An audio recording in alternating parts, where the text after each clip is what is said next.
एक बार भगवान बुद्ध जेतवन विहार में रह रहे थे। भिक्षु चक्षुपाल भगवान से मिलने के लिए आए थे। उनके आगमन के साथ उनकी दिनचर्या, व्यवहार और गुणों की चर्चा भी हुई। भिक्षु चक्षुपाल अंधे थे। एक दिन विहार के कुछ भिक्षुओं ने कुछ मरे हुए कीड़ों को चक्षुपाल की कुटी के बाहर पाया और उन्होंने चक्षुपाल की निंदा करनी शुरू कर दी कि उन्होंने इन जीवित प्राणियों की हत्या की।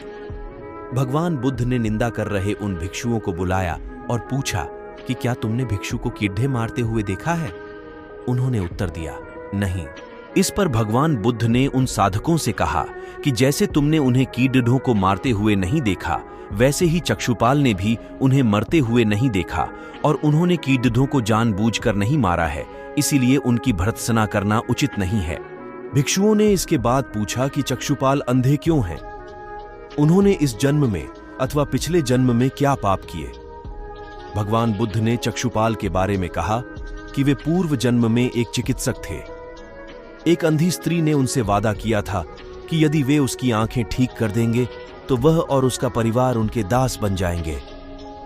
स्त्री की आंखें ठीक हो गईं, पर उसने दासी बनने के भय से यह मानने से इनकार कर दिया। भिक्षुओं ने इसके बाद पूछा कि चक्षुपाल अंधे क्यों हैं? उन्होंने इस जन्म में अथवा पिछले जन्म में क्या पाप किए? चिकित्सक को तो पता था कि उस स्त्री की आंखें ठीक हो गई हैं।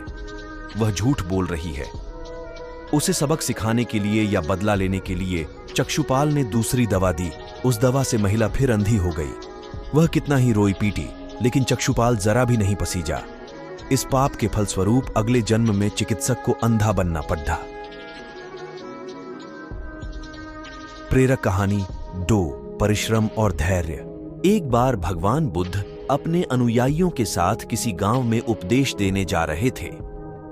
उस गांव से पूर्व ही मार्ग में उन लोगों को जगह जगह बहुत सारे गड्ढे खुदे हुए मिले। बुद्ध के एक शिष्य ने उन गड्ढों को देखकर जिज्ञासा प्रकट की, आखिर इस तरह गड्ढे का खुदे होने का तात्पर्य क्या है?